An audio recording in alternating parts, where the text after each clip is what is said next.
এই সংসারে সুখ আর সন্তোষ লাভ করার পথ কি? ত্যাগ করা নাকি মেনে নেওয়া? এটা হলো একটা ধাঁধার সমান, আর যে বুঝতে পারে তার কাছে এক মিত্রের সমান। দেখুন, আপনি যা বদলাতে পারেন তা আপনি বদলে ফেলুন, যা আপনি বদলাতে পারবেন না তা আপনি স্বীকার করে নিন, আর যা মেনে নিতে পারবেন না তাকে নিজের থেকে আলাদা করে দিন। ধরুন, আপনার কোনো অভ্যেস আছে যা আপনি বদলাতে চান, বদলে ফেলুন। যদি কোনো সমস্যা থাকে যা বদলানো আপনার হাতে নেই, তা স্বীকার করে নিয়ে তার সাথে পথ চলা শুরু করে দিন। যদি কোনো আবেগ থাকে, পরিস্থিতি থাকে বা কোনো বস্তু থাকে যা আপনি মানতেই পারছেন না, কোনোদিনও মানতে পারবেন না, তাকে নিজের থেকে আলাদা করে দিন। একেও সন্ন্যাস বলা হয়। জীবনে সুখ দুঃখ, ক্ষয় হোক বা লাভ, এই সবেতেই সমান রূপে যাপন করা, তাই হলো সন্ন্যাস। এতেই জীবনের আনন্দ রয়েছে। তাহলে এই আনন্দ উপভোগ করুন আর আমার সাথে ভালোবেসে বলুন, রাধা রাধা। আজ আমি আপনাকে একটা কাহিনী শোনাবো। একটা খাড়াই উঁচু পাহাড় ছিল, যা বেয়ে ওঠা প্রায় অসম্ভব কাজ ছিল। এবার একদিন কয়েকটা ব্যাঙ এলো আর তা বেয়ে উঠতে শুরু করলো। আস্তে আস্তে প্রত্যেকটা ব্যাঙ মিলে লাফিয়ে লাফিয়ে ওপরে ওঠার চেষ্টা করছিল। নিচে কিছু পশু দাঁড়িয়েছিল যারা বলছিল, এটা তো অসম্ভব ব্যাপার, এই ব্যাঙগুলো উঠতেই পারবে না, সকলে পড়ে যাবে।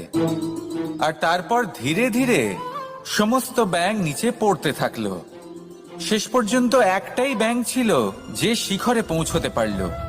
জানেন সে কেন পারল? কারণ সেই ব্যাঙ বধির ছিল। সে কারোর কথা শোনেনি। ও স্থির করেছিল শিখরে পৌঁছতে হবে, আর পৌঁছে গেল। এবার এটা কিন্তু আমাদের জন্য অত্যন্ত গুরুত্বপূর্ণ শিক্ষা। আপনি যদি জীবনে নিজের লক্ষ্য স্থির করে থাকেন, তাহলে এদিক ওদিক কারোর কথা শুনবেন না, শুধুই নিজের লক্ষ্যের দিকে অগ্রসর হন।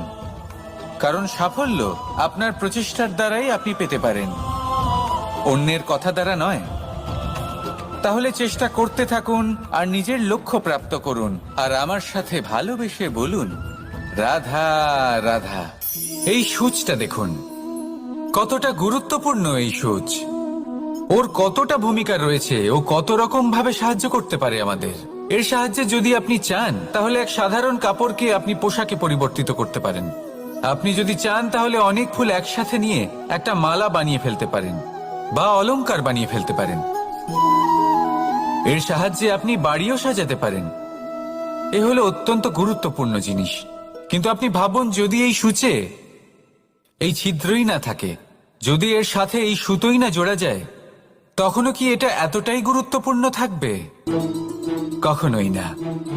তখন এটাকে কাউকে কষ্ট দেওয়ার কাজে লাগানো যেতে পারে। দেখুন, একটা অত্যন্ত গুরুত্বপূর্ণ কথা আপনাকে মনে রাখতেই হবে। যে কোনো বস্তু একা তার গুরুত্ব হারিয়ে ফেলে, কোনো কিছুর সাথে তার সম্মান বেড়ে যায়, তার গুরুত্বও বেড়ে যায়। এটা মানুষের ক্ষেত্রেও প্রযোজ্য। যদি আপনি সামনে এগোতে থাকেন এবং একাই এগোতে থাকেন, তাহলে আপনি যাই করে নিন না কেন, আপনি সেই প্রেম, সেই সম্মান, সেই সম্বল পাবেন না। কাউকে নিজের সাথে নিয়ে চলুন, আপনারও মান বাড়বে। কাউকে তার যোগ্য স্থান দিন, আপনারও সম্মান বাড়বে। ঠিক সেইভাবেই যেইভাবে এই সুতোর দ্বারা সূচের সম্মান বাড়ে, আর যেমন প্রেম দ্বারা গুণের মান বেড়ে যায়। তাহলে আসুন আর আমার সাথে ভালোবেসে বলুন, রাধা রাধা।